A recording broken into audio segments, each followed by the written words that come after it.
Okay, it's 2 minutes after 1. Let's go ahead and get started. Welcome everyone to MHPN's July webinar. My name is Xiaohan Smith. I am your moderator today, and we will be hearing about the epic stained glass of Metropolitan Detroit today. And before I turn it over to our speaker, I would like to go over some Zoom items. First of all, if you have any questions, please type them into the Q&A box as you think of them. All the questions will be answered at the end of the presentation. And the chat box will be used to share links or resources discussed during the webinar. And both the Q&A and chat box are located at the bottom of your Zoom screen. If you don't see them, please wiggle your mouse and they should pop up.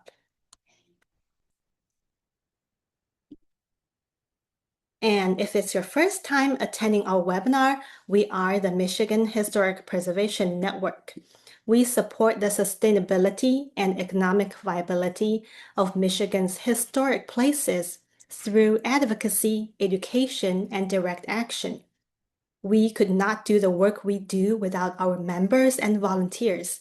If you're not a member yet, please consider joining us at www.mhpn.org.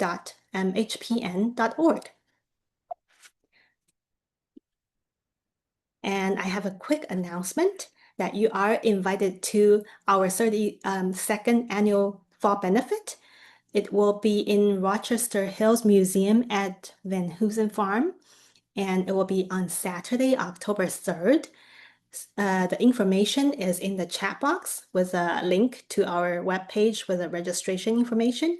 If you're interested, please click that link and check it out. If you are seeking AICP continuing education credits, you will need to log in your credits online after this event. And this information is also in the chat box. And if you're seeking AIA credits, please email me your name and AIA number to my email address. And my email address is also in the chat box for you to copy. Our webinar series is supported in part by an award from the Michigan Arts and Culture Council and National Endowment for the Arts. We want to say a big thank you to our sponsors. And it is my great pleasure today to introduce you our speaker, Dale Carlson. He is an archivist, historian, photographer with the Michigan Stained Glass Census. His bio is on our website. I have already sent the link to the chat, and please check it out. And with that, I will go ahead and turn it over to our speaker. Thank you so much, Johan.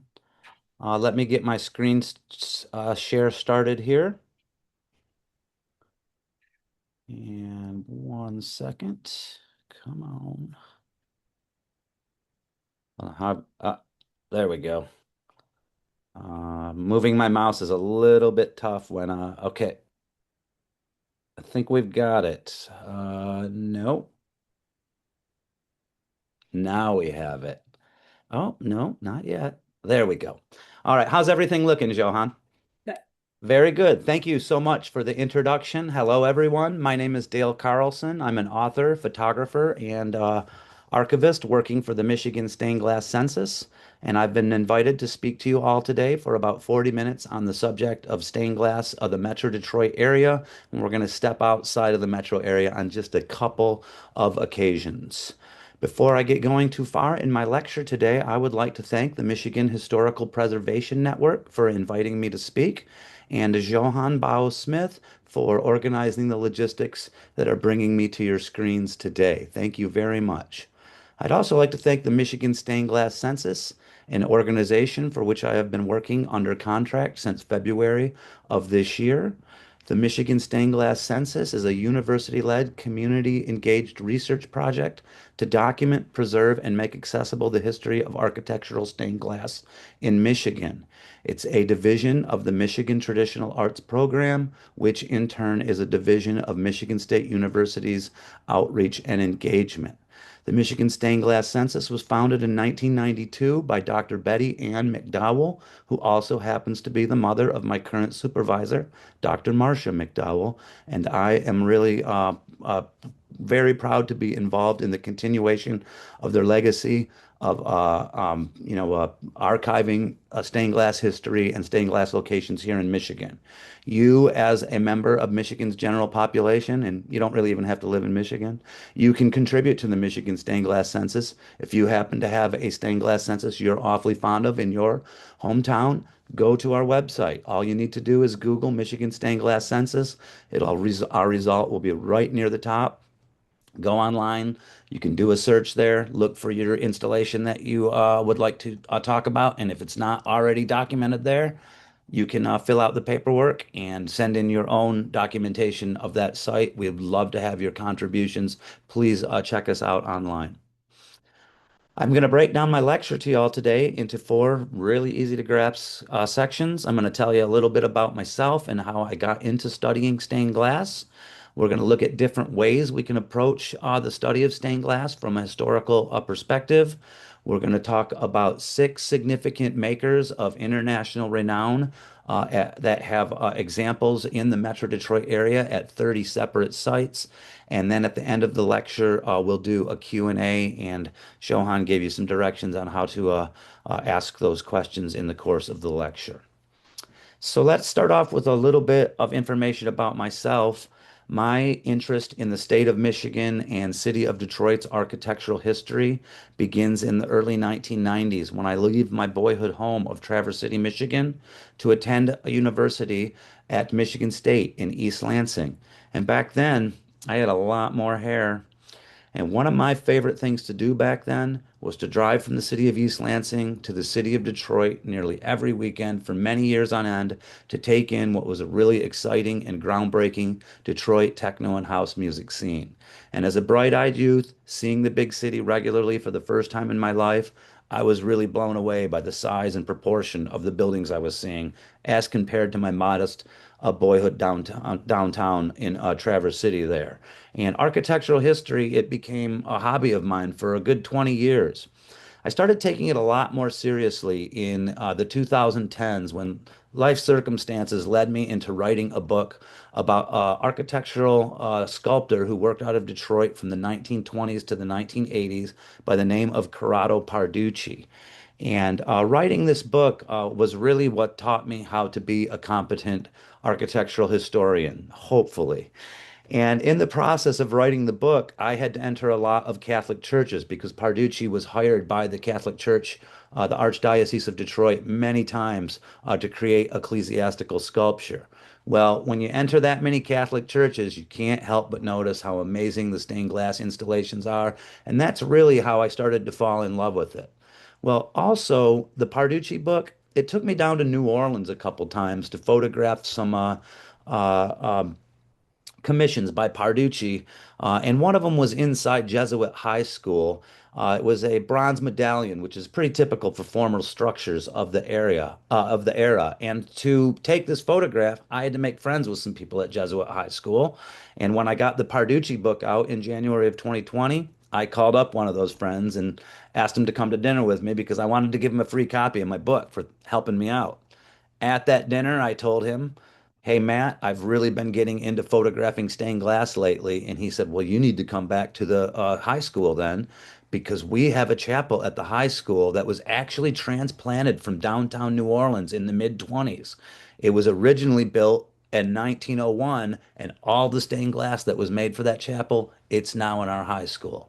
So I took him up on his invitation, and while I was photographing that chapel at Jesuit High School, I got the idea to write a book about stained glass in New Orleans. And I ended up living in New Orleans for 5 months that year, put that book out in February of 22, and that was actually my third book. My second was about Albert Kahn's extant structures here in Detroit. That's Detroit's pretty much most famous architect ever, for any of you who don't know. And for quite a while, these three books are what I rested my expertise on primarily. but I also just recently graduated from Wayne State University with an art history degree. So now you know more about my credentials and how I got deeply involved in photographing stained glass. I'm working on a book about Detroit stained glass now, but it's a much bigger project than New Orleans, actually. But now you know a little bit more about my expertise. Let's move into actually talking about stained glass now. And when we approach the study of stained glass from a historical angle, there's quite a few different approaches we can take. These are five of the most important. We can study the narrative and symbolic content of the window, and that's basically the Bible story it's telling or the life of a saint story that it's telling, because a religious stained glass is the most common, uh, common type of stained glass.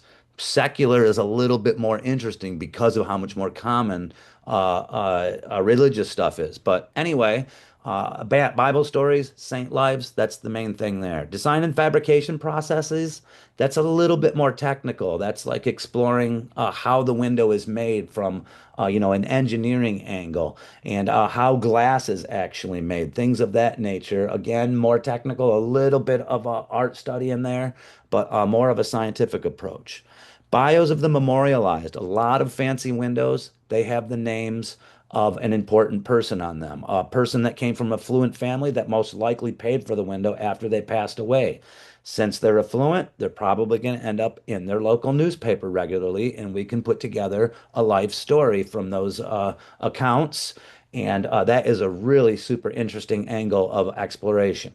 We can also look at the biographies of the makers. Sometimes we have small mom and pop operations that are just a few people, small studio. Sometimes we have really big corporations that employ hundreds. So there's a really wide spectrum of the way you can approach that study of the history. And finally, we have inventory site histories, and that basically means driving around, looking for where the stained glass is, trying to get in the building and photograph it, and try to learn a lot about the history and what the culture was like at the time that the stained glass was installed.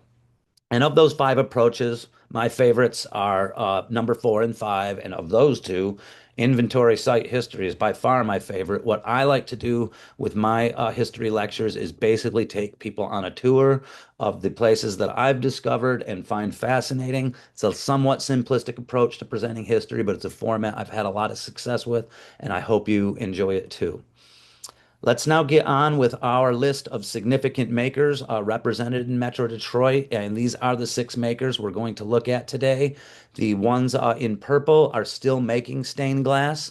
The ones in black went out of business a number of years ago. We're going to start off with the Franz Mayer and Company of Munich that was founded in 1848, and in my opinion is probably the most important stained glass maker in the world throughout the 20th century. Franz Mayer was founded, actually, I was 1 year off, 1847, but they didn't start making glass until 1860.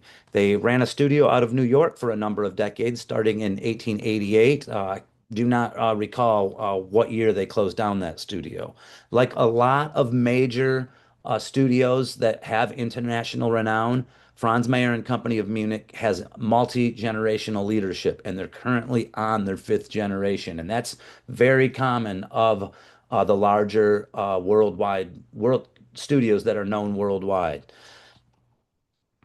Our first Franz Mayer example we're going to take a look at is at St. Alberta's Catholic Church in an area of Detroit that was once the home of tons of Polish immigrants. This is a Polish Catholic church that is now run as a museum of Polish Catholicism, built in the 1880s. And it has a set of five stylistically congruous Franz Mayer windows. And when I say stylistically congruous, what I mean is that they're a set. They all kind of look similar and like they're intended to be together. In this particular window, we have depicted Christ's raising of Lazarus. The bottom section we'll call triple lancet. When we have those long, thin sections, when they come to a point, we call it a lancet window. When they're curved at the top, we call it a radius window. And then the section up at the top, we call that either the arch section or the tracery.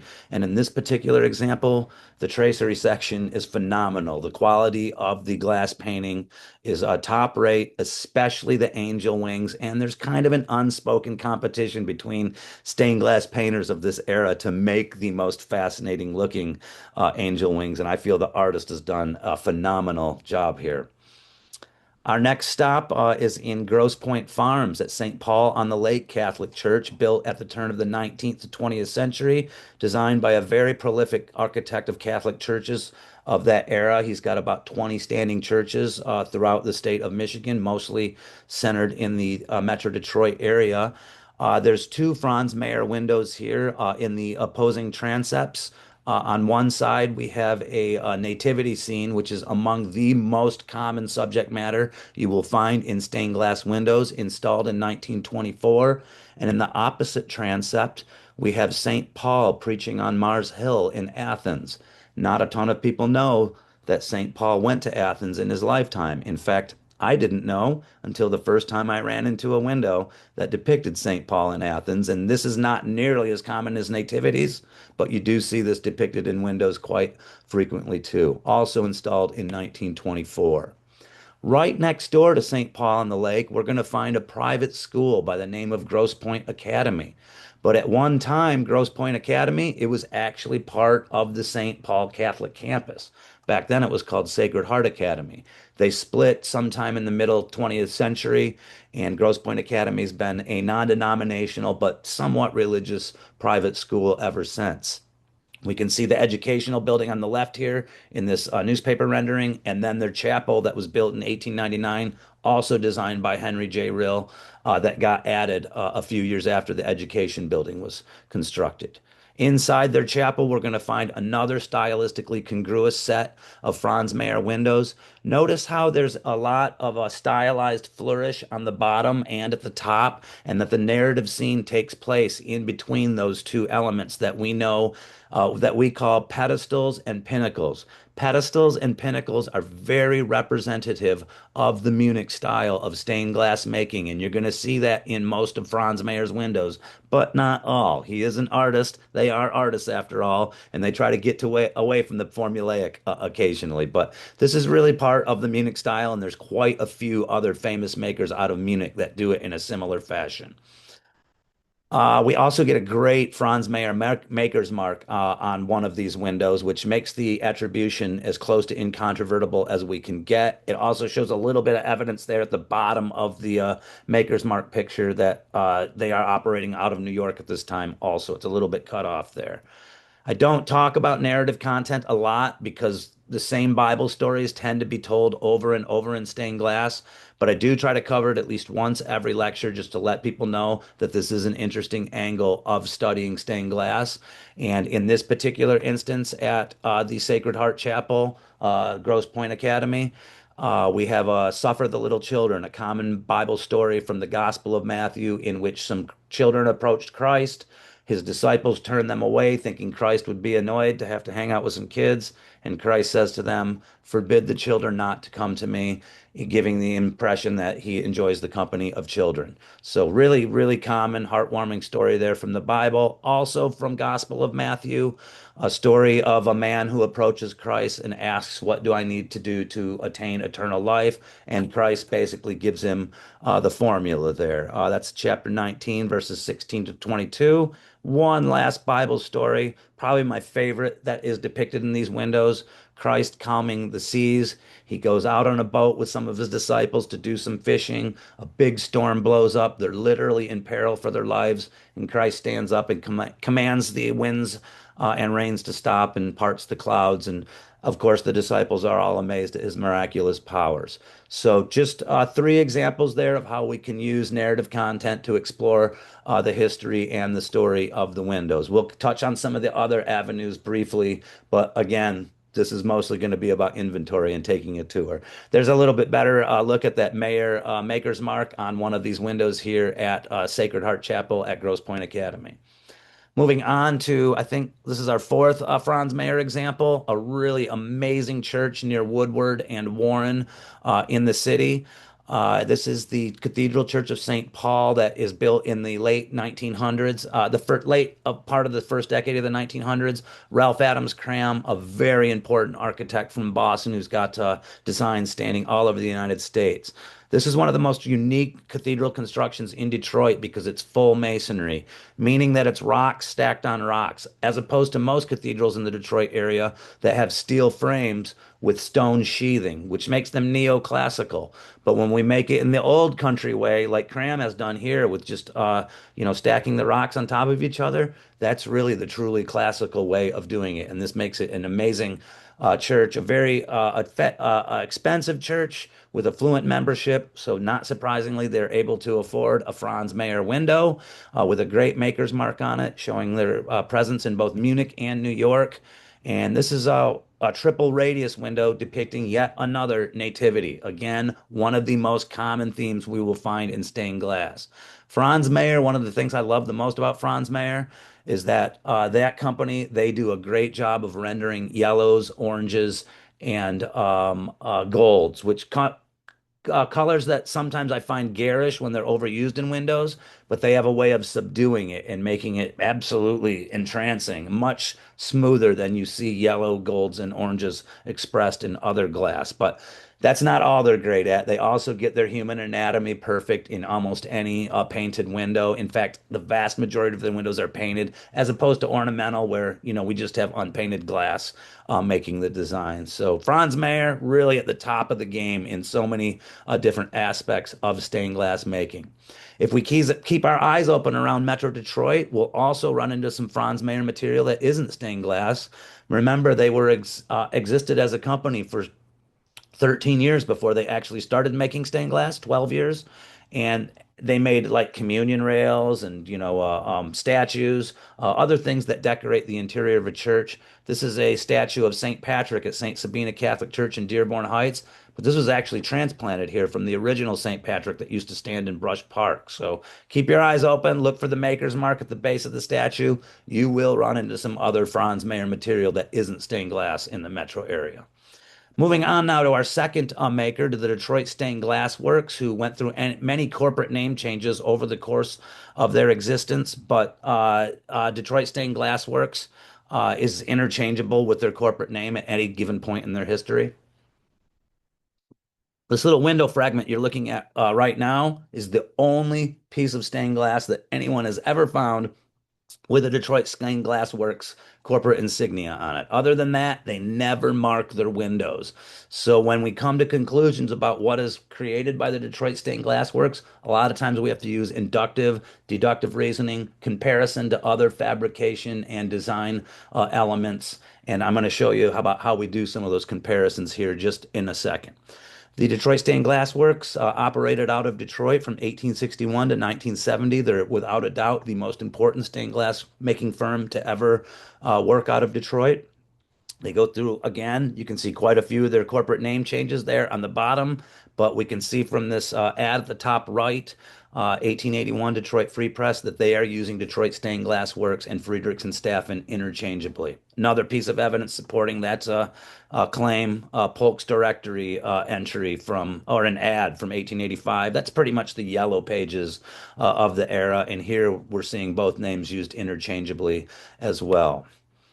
Our first Friedrichs and Staffen Detroit Stained Glass Works example is a really super important one, and honestly, one of the most interesting stained glass installations in the entire United States of America. This is over by Eastern Market, where Gratiot leaves downtown, that area, and it's built in the 1870s. And inside, we have these huge double lancet windows that have material from the Franz Mayer Company fused with material from the Detroit Stained Glass Works. And this is just impossibly rare in the grand history of stained glass making. I've been doing it for close to 10 years now. This is the only example I've ever come across where two different companies' pieces of glass were fused together to fill single window openings. When we look at these windows, we see the saints in the middle there with the pinnacles and pedestals on top and the bottom. Those are the parts made by Franz Mayer and Company of Munich. All the patterned work at the top and the bottom and on the sides is all by the Detroit Stained Glass Works. And this is a very well documented installation. Uh, the architect of the building, Himpler, actually worked with the stained glass works, and most local historians believe that the fusing of the glass was done here in Detroit after the Franz Mayer material arrived from they hadn't started making in New York yet, so it had to arrive from Munich before that could be done. So again, one of the most fascinating stained glass installations anywhere in the United States. They keep their door open most weekdays. You get a chance, I recommend you head down there and take a look from the inside. It's an absolutely gorgeous installation. Our next example is in the city of Oxford, which is probably, I would say, about 5 to 10 miles north of what we might consider the northern boundary of Metro Detroit. There's a lot of old cities in that region, Rochester and Romeo especially. This church is built in the late 1870s, designed by a somewhat prolific architect of that era by the name of Marsh. Inside, we have a fascinating ceiling that kind of has these spider web rafters, and the vast majority of the stained glass here is designed by Friedrichs and Staffen. These quadruple lancet windows we see here, they have this outer trim of floral pattern in full color, and then in the center we have these crisscross black and white sections that the word in the industry used to describe those black and white sections with the crisscrossing patterns is griselle. And when we see this exterior floral pattern mixed with griselle in this part of the country, about 95% of the time we can say this is definitely Detroit Stained Glass Works. And I'll show you some other comparisons that will convince you pretty well that the fabrication process is easily recognizable from church to church. Here's one in Northville, First United Methodist Church, built in 1977. I hope you can immediately see the fabrication and design similarity, but you might ask yourself, 1977, how can these be by the Detroit Stained Glass Works who went out of business in 1970? These were transplanted from their prior church that was built in the 1880s. So it actually lines up perfectly chronologically. Downtown Detroit, Fort Street Presbyterian. This commission throws just a tiny wrench into the works because most of their glass here is believed to have been replaced in 1914 after they had a fire. But stylistically, fits exactly into the mode that we've been looking at. And we'll even find an example of this style on Mackinac Island at Trinity Church, built in 1882. And this example actually was the clinching commission that informed me that all of these windows in the similar fabrication mode that I'd been seeing in Detroit were actually by the Detroit Stained Glass Works. How was I able to prove that? I was able to prove that by looking at, well, first of all, our stylistic comparison, which I think here is absolutely undeniable. But also, I was able to look at an archive of templates that were used for making stained glass that were formerly owned by the Detroit Stained Glass Works. They're currently owned by a studio in Farmington known as Detroit Sacred Art, owned by a descendant of Deal and Deal, a really important Catholic church designing firm of the middle 20th century. Well, they invited me in to take a look at their templates. And once I made a photo record of all of their templates, I went and started comparing them to windows that I had photographed throughout the state. And sure enough, this template gave us an exact match to the outer floral trim of this window inside Trinity Church on Mackinac Island. Once I proved this window was Detroit stained glass, that proof pretty much led to the proof for all the other windows in that mode of stained glass making exercised by Detroit Stained Glass Works in the late 19th, early 20th century. But that's not the only mode they create in. They really started branching out into different styles as we got further into the 20th century. Here's a later era installation out in Plymouth Township at St. John's Provincial Seminary that is now known as St. John Resort. It's now privately owned. But it used to be a seminary, and the last building they built on their campus was this chapel in 1954. And the Detroit Stained Glass Works supplied the glass. At that time, there was a woman working there who did the majority of the design work, Margaret Boucher Kavanaugh, and she is a super important person in the history of ecclesiastical decoration in Detroit. She has a team of two other women assisting her in the design of about 50 windows inside this chapel. This chapel's available for you to rent if you would like a really, really nice place for your wedding. I highly recommend it. It's absolutely gorgeous, no expense spared type of building. And we just get countless examples of Kavanaugh's work here. Hmm.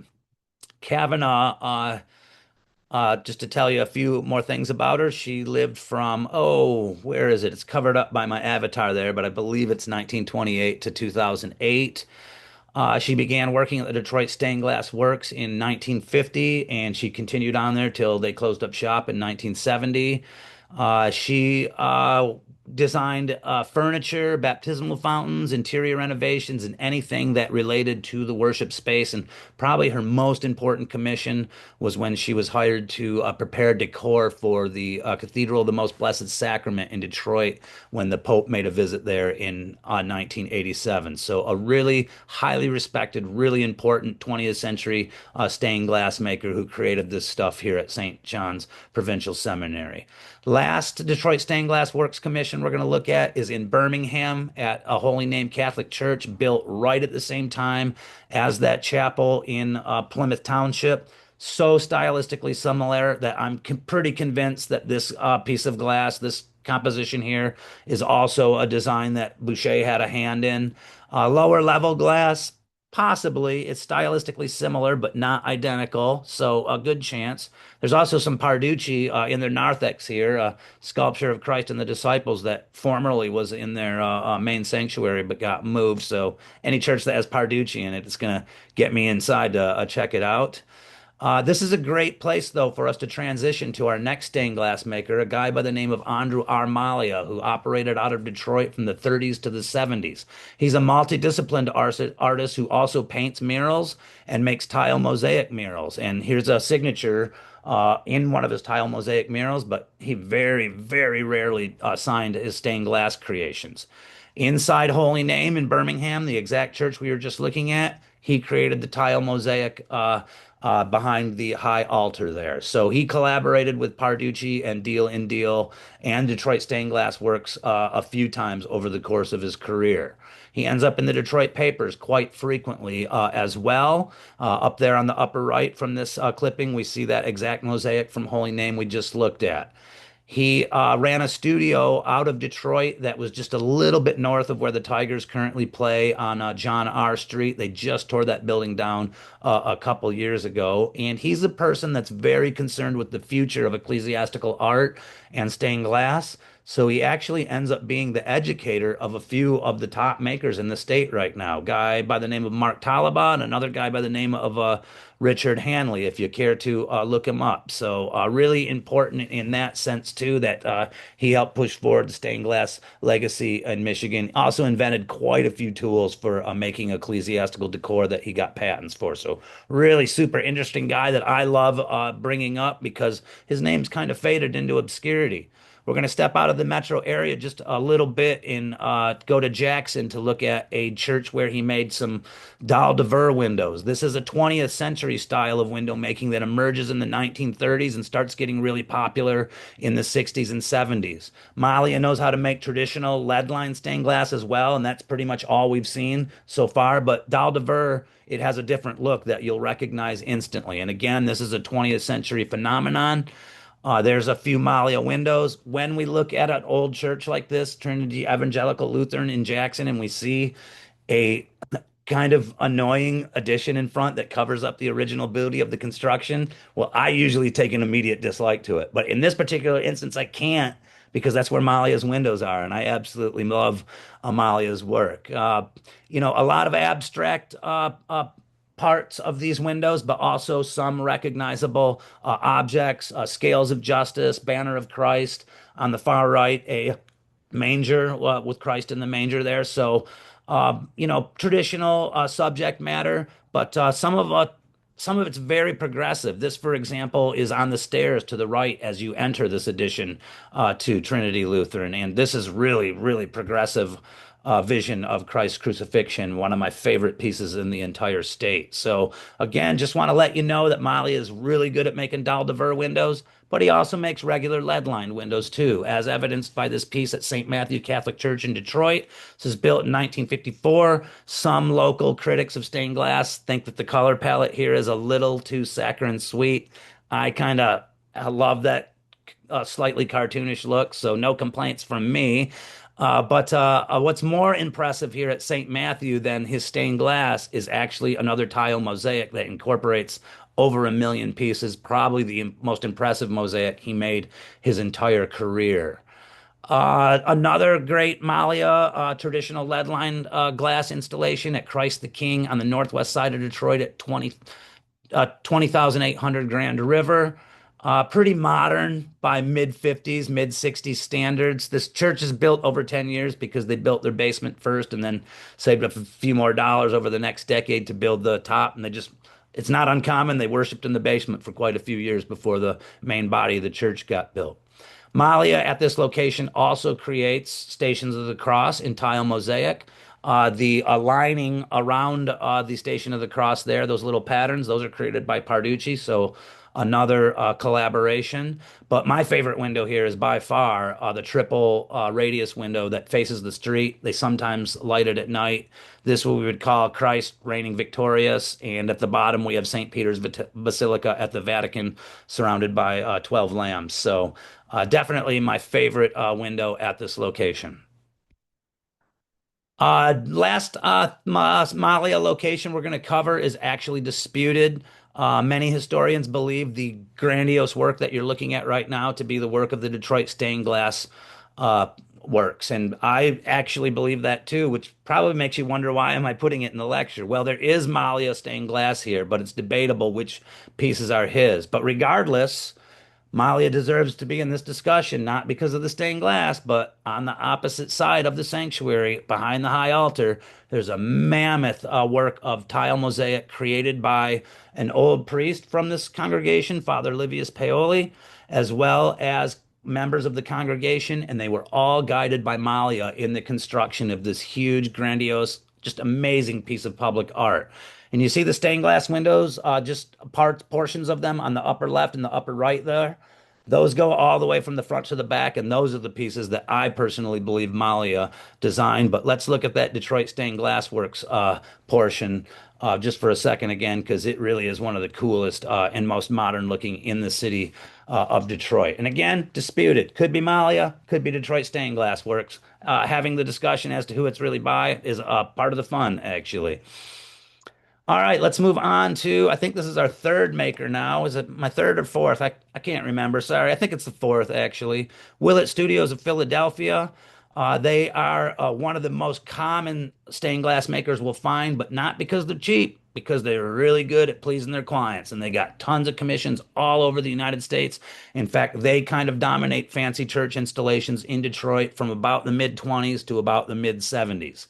Founded in Pittsburgh in 1898, but they immediately moved to Philadelphia the very next year, where most of their existence takes place.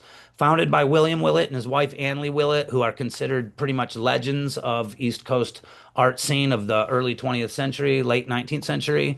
Their son, Henry Lee Willet, he really expands the company's imprint and makes them a national force.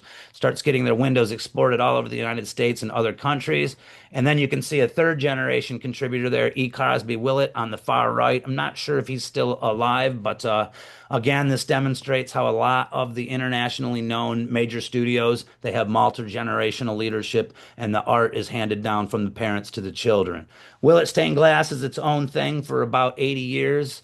Till 1977, at which point they merge with a glassmaking company out of Minnesota known as Hauser. They're Willet Hauser for a couple decades, and then they are bought up by Associated Crafts, and Willet Hauser is a division of Associated Crafts till, I got to update my slide here, till 2023, at which point they changed their name to Willet Stained Glass studios again, and now they operate out of Minnesota. So really great American company with a lot of awesome history. We're going to go back to the Cathedral Church of St. Paul at Woodward and Warren to look at our first Willet example. This is a window with a memorial inscription to a guy by the name of Ralph Harmon Booth, who is really, really important in Detroit history. The window actually depicts scenes from the life of Christ, which is among the most common content we'll find in stained glass windows. But we really want to talk about Booth. Booth, he is the brother of George Gow Booth, who founded Cranbrook. He is really deeply involved in media, just like his brother, who owns the Detroit News Empire and a bunch of dailies throughout Michigan. Because of these connections in media, he serves as the vice president of the Associated Press for a couple years in the 1910s. He is the head of the Detroit's Art Commission during the era in which our present Detroit Institute of Arts building is constructed. Probably his most important contribution to our city's cultural legacy, in my opinion. He also is the ambassador to Denmark at the time he passes away. So, super important figure in Detroit history. Amazing inscriptions and memorials to him on the windows that again depict scenes from the life of Christ. Nice Henry Lee Willett signature on this window also. I believe it was made in 1932. Let's now move to the city of Birmingham, First United Methodist Church. It's got a lot of Willet windows, but we're just going to look at one in their choir practice room. This gets installed around 1960, and it celebrates music, which is not at all an uncommon theme in stained glass window making. You'll see Johann Sebastian Bach in there. Martin Luther, who not many people know, is actually was a very accomplished musician and hymn writer, in addition to being the founder of Protestantism. And then in the middle, we see biblical music makers King David and Miriam. So a really great window that's going to be included in a lecture I give on music-themed windows a few months down the road. Now we're going to move to Dearborn, Church of the Divine Child, a Catholic church where we are very blessed to have literature authored by one of the architects that discusses the ecclesiastical content of the stained glass windows. That is super, super rare. So, an amazing piece of literature that a congregant gave me when I visited a few years back, making photos of their windows that were designed by Margaret Godin. Usually, when a big studio makes windows like Willet, we don't get an individual artist credited, but there are some cases, uncommon as they may be, where we find out who the person working for Willet is that actually does the design. So that's a great thing. She did a lot of Willet designs that are attributable to her. Nice foreshortened, kind of modern stylized human figure here. But my favorite is not this. This is the primary style that's inside this church, but they have one that diverges from it up in the back of the sanctuary. Five rectangle composition of, not surprisingly, the Nativity, one of the most common things rendered in stained glass, but one of my favorite nativities in the area. I only say that about, 10 or 20 of them. Let's go backwards in time now to 1929, the city of Troy. This is the Temple of Memories Mausoleum at Whitechapel Cemetery, designed by Alvin E. Harley, one of the most prolific architects in Detroit's history. It's got a ton of Willet stained glass inside and some other makers, but we're just going to look at one window here. Here's our evidence of all the other Willet windows we can find inside. All these makers' marks come from inside the mausoleum. Willet, they almost always let you know they've been there with maker's marks. Very rare to find a Willet installation without some corporate insignia.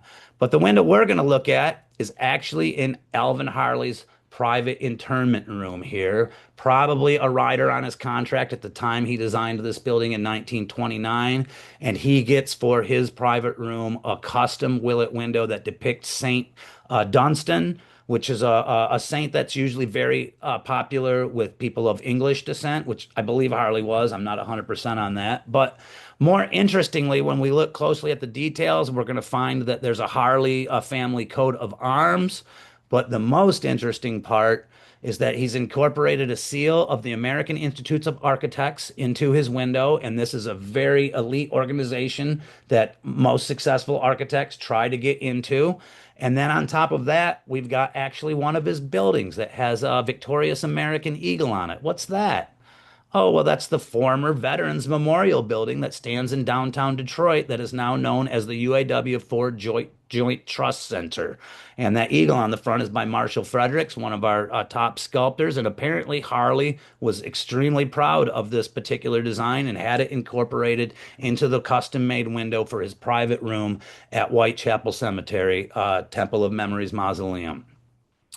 One last Willet installation. Willet was a progressive company that moved with the times, and in the 1970s, they started making Dahl de Ver windows too. And this is up in West Bloomfield, Covenant Baptist Church, built in the mid 70s, designed by an architectural firm that's quite active in Detroit through the 50s, 60s, 70s, and maybe 80s. I'm not quite sure about the 80s, but this is pretty typical for a Dahl de Ver design of the era, very vibrant, and you can immediately get a sense of the design and fabrication difference from regular lead line glass. With Dahl de Ver installations, we have much thicker chunks of glass, sometimes up to a ½ inch thick, and they're embedded into a matrix of cement or epoxy, and that's how the window is constructed, as opposed to lead lined windows that just have a thin lead lining between each very thin pane of glass. There's quite a few other fabrication styles, but those are the two most common. And again, Dahl de Ver windows, they don't emerge until the 20th century, invented in the 1930s. So I'm up on the balcony here photographing these. They've got probably 8 windows here. Really beautiful. You want to learn more about the ecclesiastical content? Visit the church. They've got quite a few pamphlets. They're very proud of their windows, as are most churches that have installations this nice.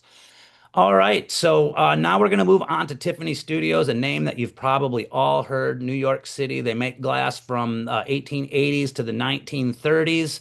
It's important when you discuss Tiffany that you make a distinction between Louis Comfort Tiffany, the lamp and stained glass maker, and his father, Charles Louis Tiffany, who's a co-founder of the store that makes jewelry that Audrey Hepburn loves to visit in Breakfast at Tiffany's. There is some overlap between these companies here and there over the course of their existences, but for the most part, they're distinct companies, and that's something we need to keep in mind when we discuss Tiffany. Tiffany is got so famous in his lifetime and is so famous in the time after his death that he really overshadows a lot of other stained glass makers of the era. Artists that I really love. And I love Tiffany to death too. But one thing I don't like about him is that overshadowing that detracts from the attention that other contemporaries of his get. So that's another important thing to remember about him. There's a lot of other makers that are just like 1 micron below him in terms of skill, in terms of artistry, that just don't get talked anymore about because Tiffany's sucking up all the attention.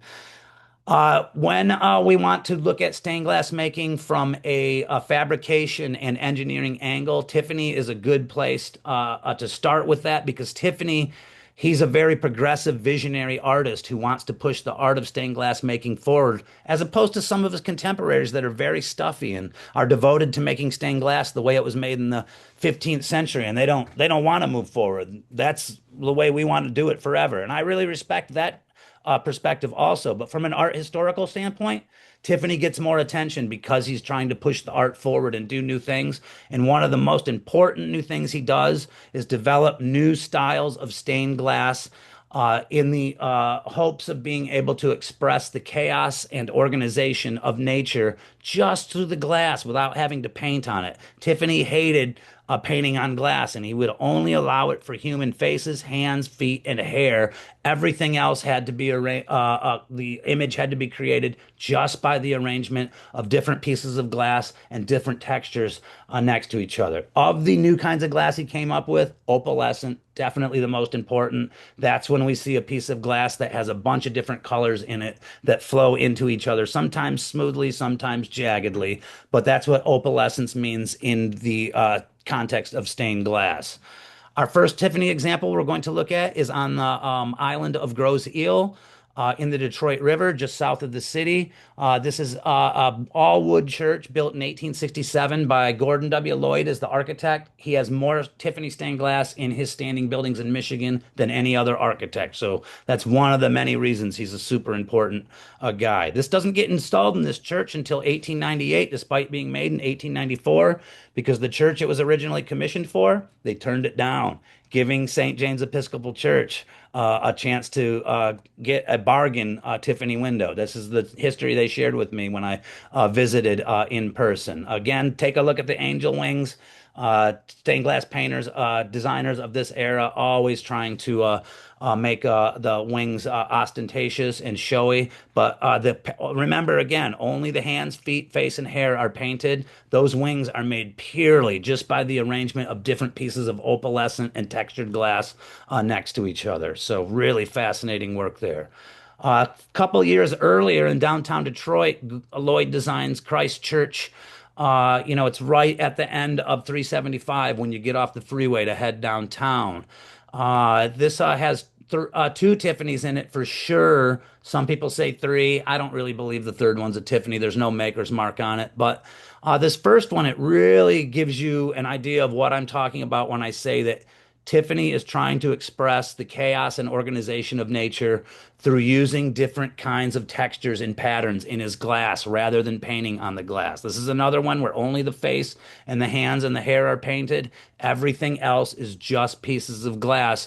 And Tiffany was greatly celebrated for his renditions of landscapes. It was one of the top parts of his repertoire. There's also a beautiful angel here, another example of very showy angel wings, and the opalescent glass in blue behind it that is kind of representing the sky and clouds. It's over the top in terms of opalescence, and that really is an eye catcher as well. Let's now move to downtown Ann Arbor, Newberry Hall, that is now known as the Kelsey Museum of Archaeology.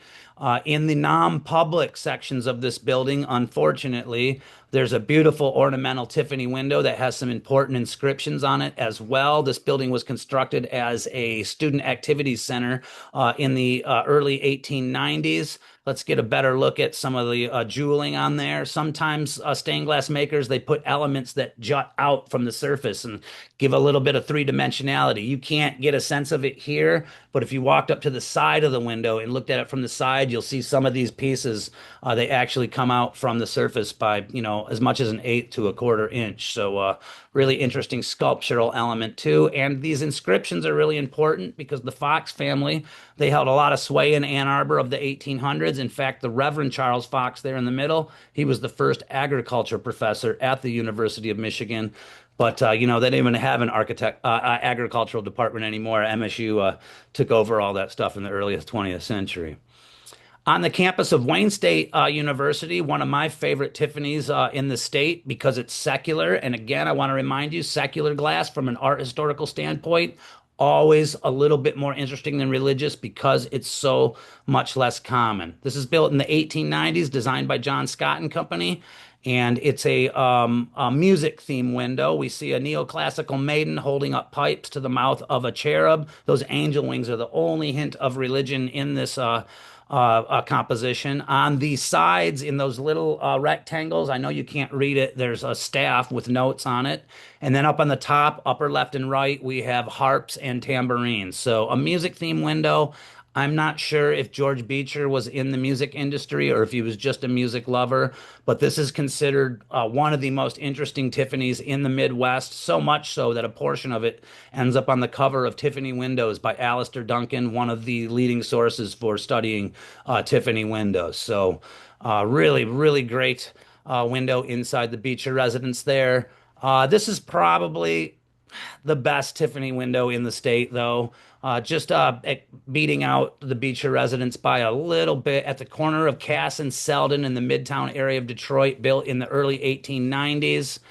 And when we talk about expense and fineness of stained glass, one of the biggest considerations is how many tiny little pieces are incorporated in this window, making it nearly impossible to replicate because the artistry is so complex. And looking at these three radius windows, you can immediately see, wow, this is an incredibly complex a composition with just, it probably close to 1,000 individual pieces.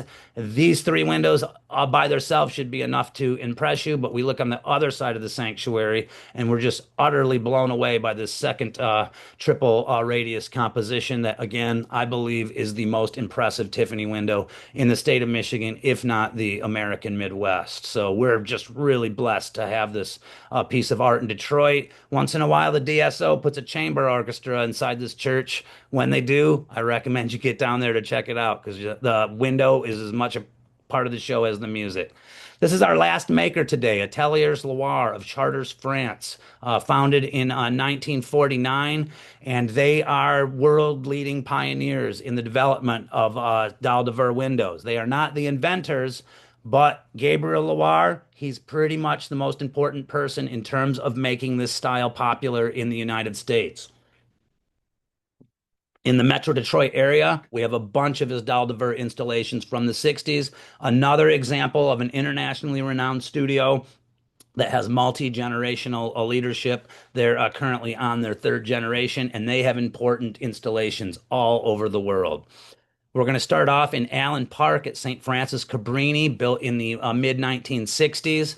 And one of the most amazing things about dalle de verre installations is how the artist has to create human emotion in the face just by the arrangement of panes of glass next to each other. They don't even get to paint on the face like Tiffany's company does. And that's really, really difficult to do. But I feel that Loire has been extremely successful in this installation that also incorporates local history. On the left here, we see the sacrament of confirmation. The model for that stained glass was former Archbishop Mooney. On the right, the guy wearing spectacles, which is very hard to express in dalle de verre glass. He's doing a baptism, and he is the founding priest from St. Francis Cabrini. So additional history worked into the stained glass artistry, which I consider a really amazing thing. Let's move on to St. John Lutheran in Rochester now, built in 1967, right around the same time. You probably recognize the architect's name because we've covered a couple of their designs so far. We get a series of square abstract compositions that flank the high altar here, a great maker's mark, and only one recognizable object among these squares, and that is a crown. Let's get a look at just a few more of the abstract designs. Really fascinating installation from the mid 60s. I think I'm going backwards in time here. We're in Ann Arbor again now, on the far east side of Ann Arbor, at the Chapel of the Holy Trinity at Concordia University, built in 1962. This is a very progressive design. It's a pyramid with three sides, and each corner gets a slab, dalle de verre slab of glass installation. And they're also double as entrances. Having the glass embedded into usable doors this way, pretty darn uncommon. So that makes it a little bit more interesting as well. There's one corner, there's another corner, and our third corner here is actually the high altar. But look, it gets entrances too on the left and the right there. So really kind of an odd, but very progressive, very futuristic church design. I believe Concordia University quit operating as a university this year, but its property was bought by the University of Michigan. So hopefully they do some good things with this chapel in the future. I'd be devastated if this one got demolished. My favorite dalle de verre, I'm sorry, my favorite Loire installation in the metro area, without a doubt, Our Lady of Sorrows Catholic Church on Power Road in Farmington, installed 1961. And notice how the dalle de verre installation dates for Loire, they greatly precede those by Willet and, what was the other company that had a dalle installation in there? I can't remember off the top of my head, but Loire is definitely doing it first in our area before Willet and other not necessarily copycats, but people that are influenced by him follow in the decades after.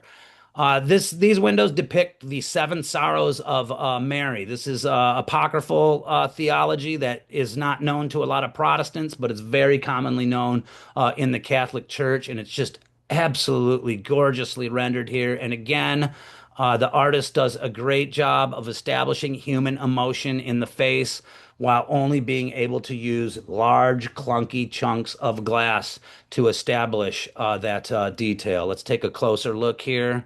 And again, Seven Sorrows of Mary depicted here. I don't know that story that well myself, but I'm going to look into it further because I was absolutely captivated by this installation, and I do like to know the theology behind such installations.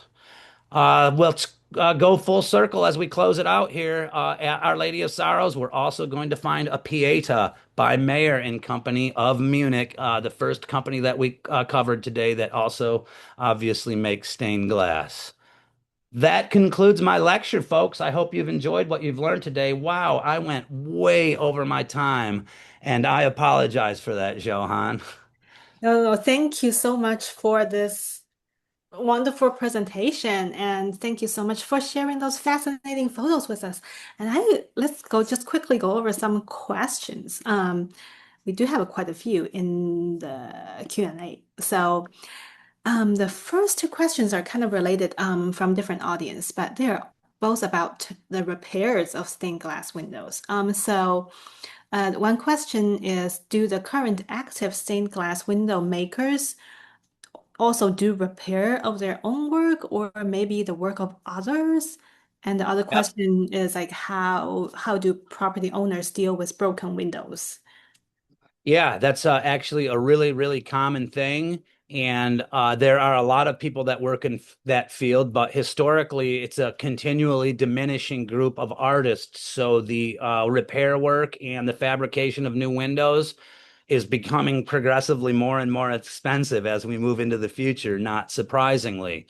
Locally, I can tell you about a couple companies that specialize in this kind of thing. There's a woman by the name of Andrea Savante, who runs mostly a stained glass repair operation, but I'm fairly certain she fabricates windows as well. And you may have remembered me mentioning a guy by the name of Richard Hanley earlier, who was educated by Andrew R. Malia. He runs a studio out of New Era, Michigan, known as Omnibus Studios, and they fabricate brand new glass, and they also do glass repair.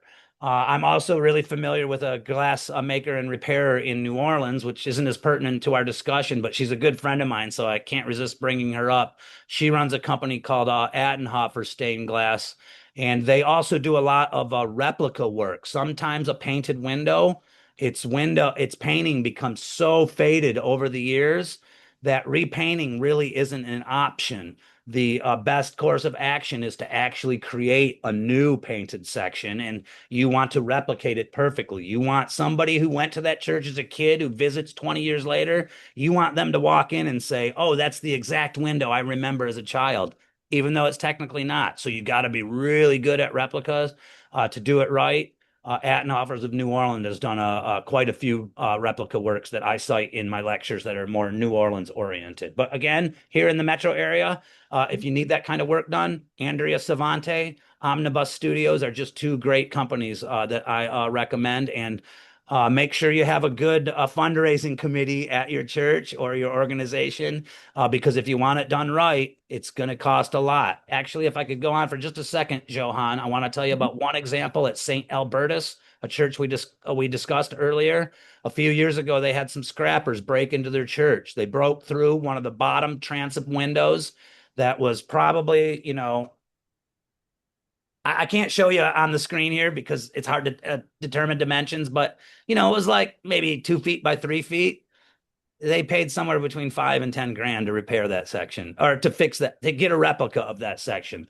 So just know that, it is going to be a pricey thing that you do if you set out to do this with a professional, but also take solace in knowing that you're helping sustain the industry that, again, tends to diminish as we move into the future. Wow, thank you. And just want to quickly mention to everyone, I believe Andrea is in our HRC directory, the MHPN directory for historic preservation resources. So make sure to check that out. Okay, next question is when the stained glass studios were hired for a project in Detroit, for example, but they were from Europe or New York, were the windows fabricated elsewhere, then brought to Detroit and then put together, or they were fabricated on site? So there's a big spectrum of answers to that question.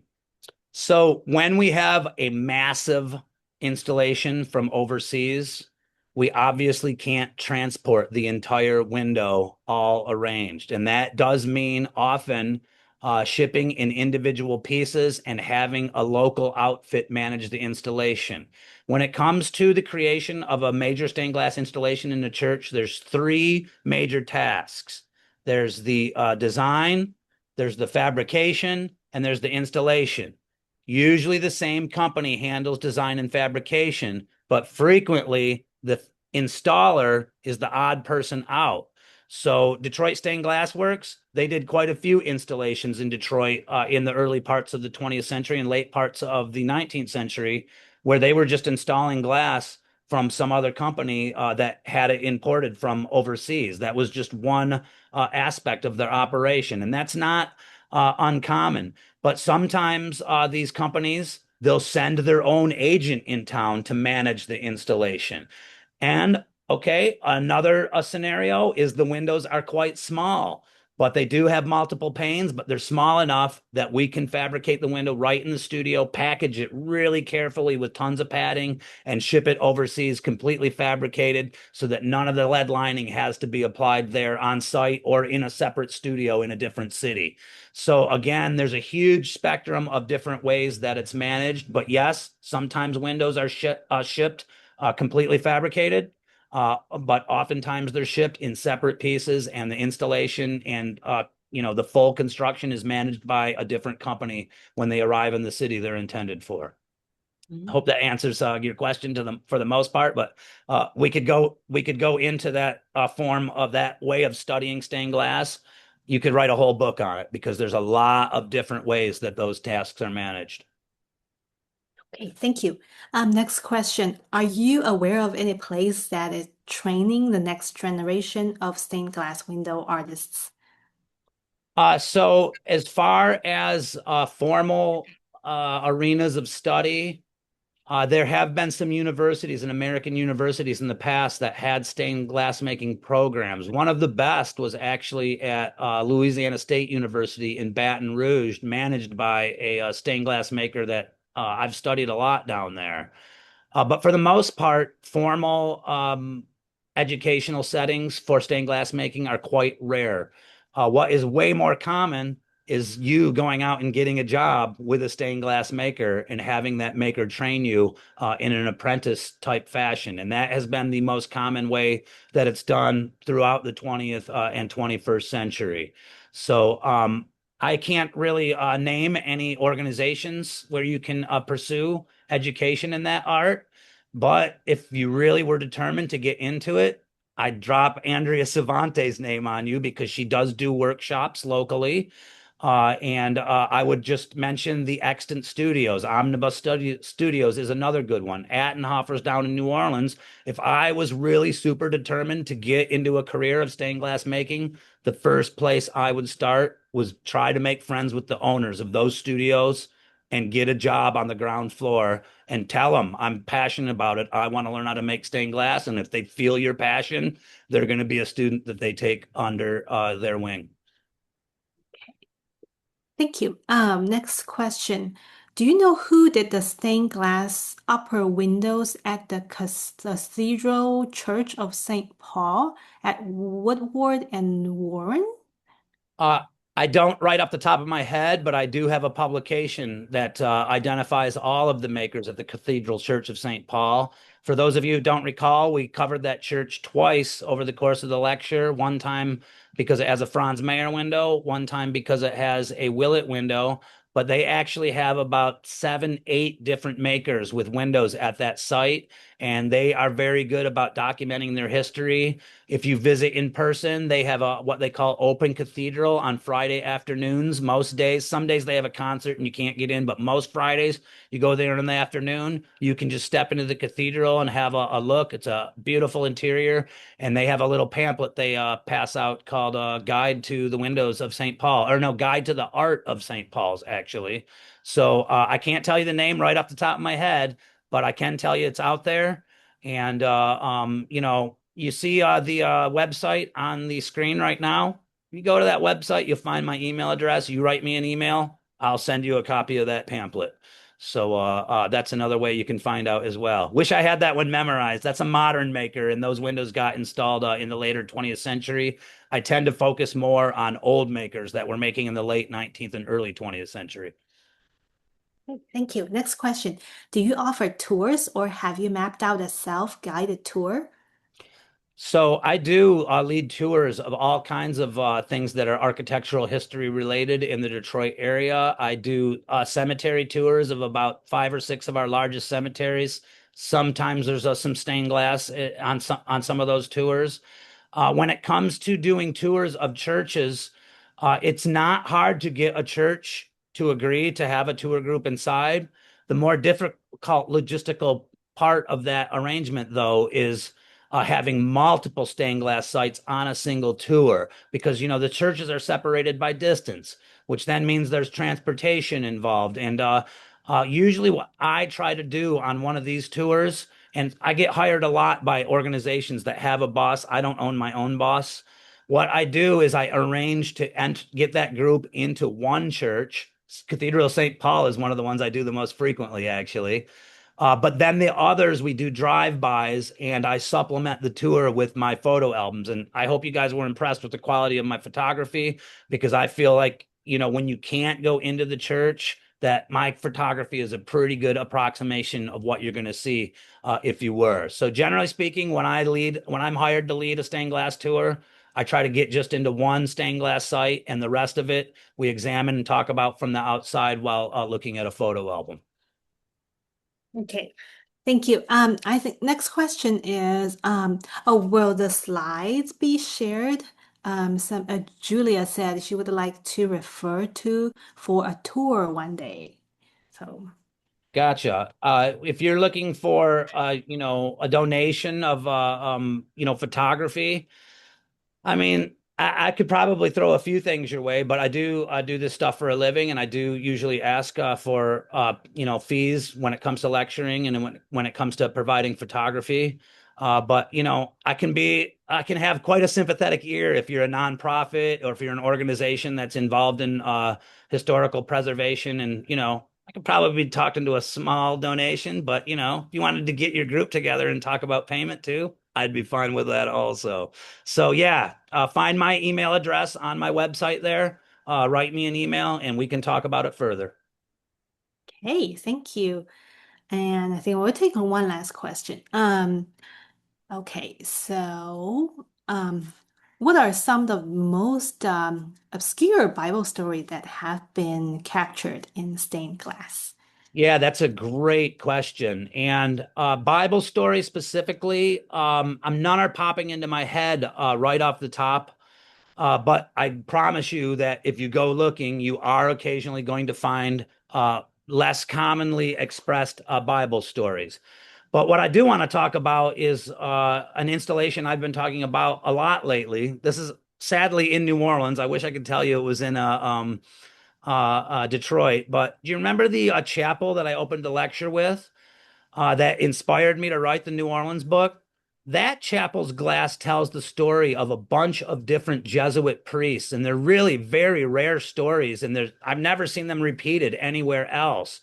And that gives you an idea of sometimes how, if we go looking enough, we can find sites that have these custom installations that refer to a history that isn't known worldwide, like historical Bible stories.